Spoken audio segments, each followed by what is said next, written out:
புவி மீது நிலையாக அருள் செய்ய வர வேணுமே, நீ அருள் செய்ய வர வேணுமே.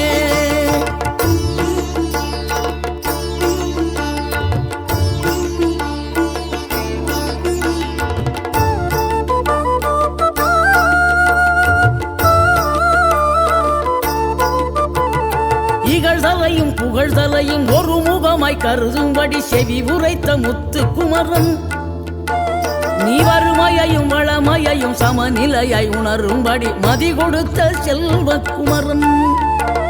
தடை 100 வந்தாலும் செயல் வெற்றியாக்கி தரும் தாராள குணம் கொண்டவன், நீ வலை வீசும் அறிவுக்கு தொலைவானவானாகி